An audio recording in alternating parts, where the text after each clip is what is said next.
you'll have sensed from the introduction that we're already involved quite heavily in projects like this, and my question earlier came from those sorts of perspectives. So I thought I would share just a few of the concrete examples. Sometimes it's better to hear an example to understand what's going on.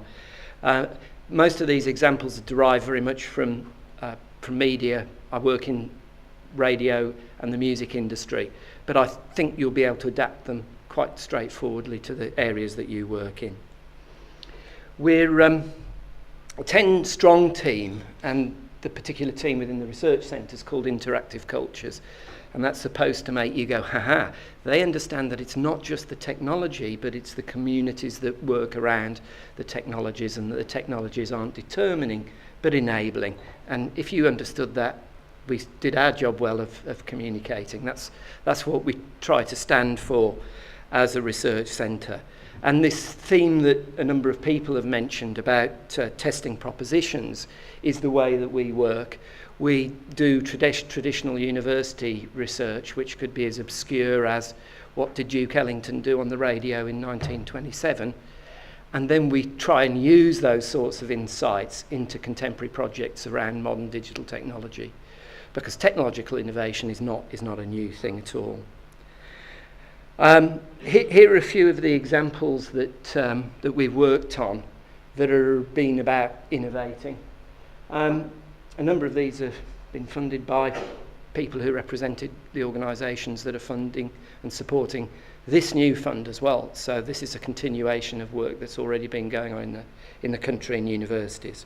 The first, we work with the BBC, and we work with their audio and music interactive division, and they were interested in a central question that related to their specialist music broadcasting.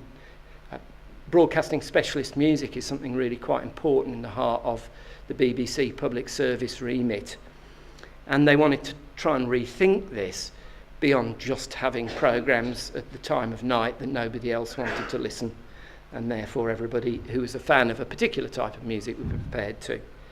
So we took some of our understandings of fan culture, and we really asked the question, or made the proposition, what could we take from that to rethink broadcast and online production that the BBC was involved in at the time? And we just took some simple principles that these fan cultures interacted with each other. Now, this was a mind-blowing concept for anybody who works in radio, because the only relationship they think about is the one between the broadcaster and the single listener, or between the broadcaster and the listening audience. So the notion that actually there were groups of people out there who also communicated with each other is quite a difficult one to grasp if you've been in the profession for a while. So how do they, we asked, interact, and how could a broadcaster like the BBC use that interaction? Secondly, we had the notion that fans aren't all equal. It's not as democratic as some theories would suggest, and that there are always hierarchy of fans, with a group that usually referred to as tastemakers involved there. How could we use those tastemakers to do things for the BBC and its public service remit? And finally, we said that fans take things apart and use them for their own purpose, a notion that we call modularisation. So they didn't treat anybody else's property with any regard. They took the bits that they wanted and they made something new that suited them. And we just worked on ideas about how the BBC could modularise its output. So when they made a single programme, that they just stuck a bit of technology in the process that recorded their output as little chunks. They couldn't disseminate the music that they played, but they could disseminate everything that they talked about. And we showed them how they could tag that and then just give it to fans, and look what happened to it. And you have to know who the people are to give it to, and then they will disseminate it to the other people in their communities. So I've spent a little bit more time on that first proposition to give you a sense of how we work, very much in partnerships, very much starting with a central problem, and then using background theory to try and find some really innovative and thoughtful ways, sometimes that stab at the very heart of the institution. These proposals that we made were not particularly well received by the broadcasters in the BBC. They constructed some brilliant arguments about why they shouldn't and couldn't do it.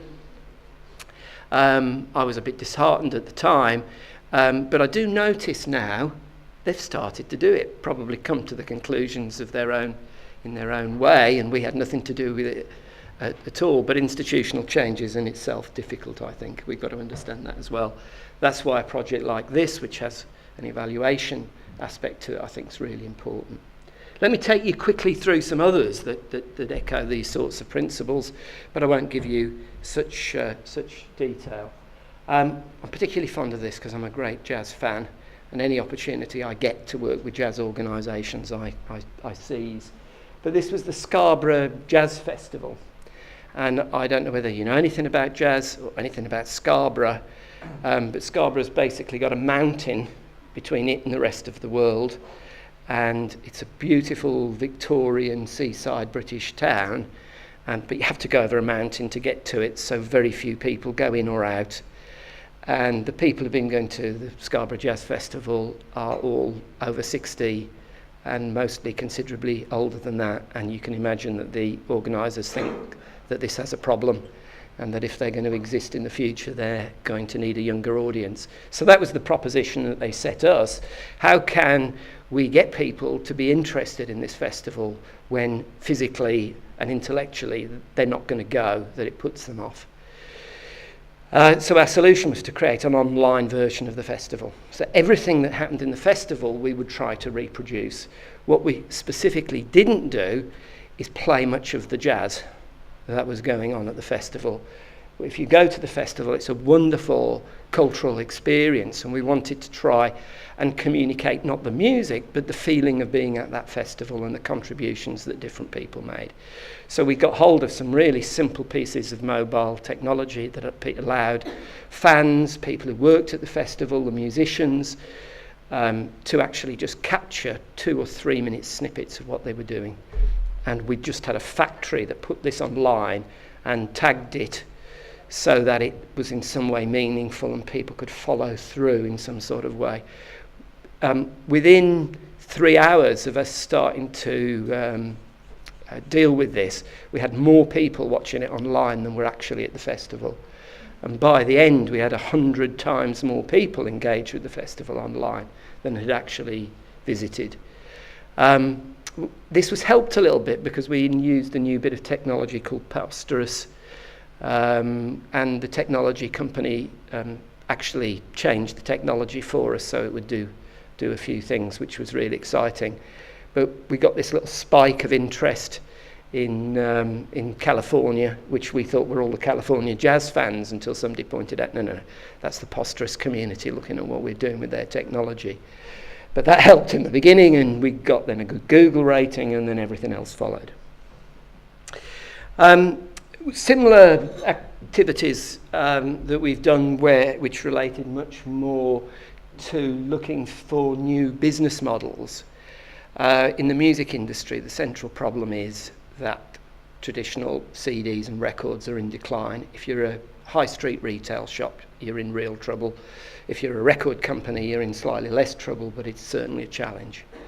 And so we worked with 2 such organisations to try and think how they could reconceive how they did their business.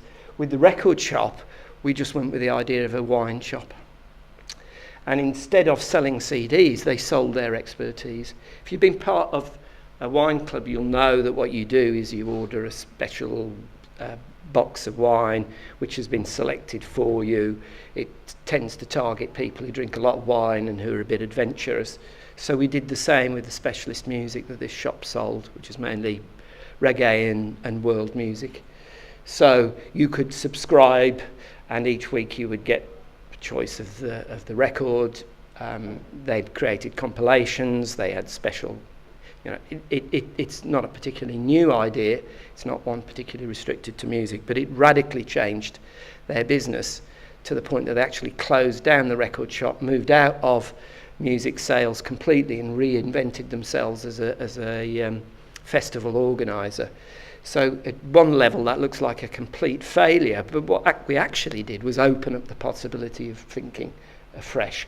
And although they only did our idea for a short while, I think what they ended up with was much more exciting. And they used the new media that we worked with them to develop for the wine club in their new festival business. The other one is a major specialist record label, and they have a huge fan following who the record label saw as irritants, because each time they would release a new record, this fan group would then start judging it and talking about it in negative terms and saying this isn't what the record company should be. So what we suggested that we did is that the record company stop releasing the records and let the fans do it instead. So they gave over the power to choosing what should be released to these small Uber fans who set themselves up and were really influential. And they started producing both compilations of the work and fan-approved releases. And remarkably, these records were the ones that started selling far more heavily than the others. They also had major suggestions on how they should be given special things that nobody else had, and that they should leak these out to other people. So we use the notion of the tastemaker very strongly there. Another one that I particularly found interesting, we worked on a project with Nitin Sawhney, who's a British, usually classified as world musician. And he's been working with a major arts musicians project for a few years. He goes to a particular European city, and then he draws musicians from across Europe, a huge group of people who play a diverse range of musicians. And at the end of a fortnight, they put on a major concert performance using music that was created through workshops just by those musicians.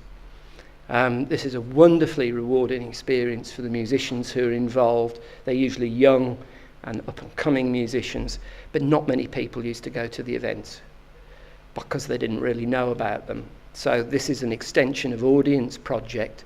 And there our proposition was that if people knew something about that process of workshopping, if they knew about the artists, because really the only person with the name and profile was Nitin Sawhney himself, people didn't really know these up-and-coming musicians.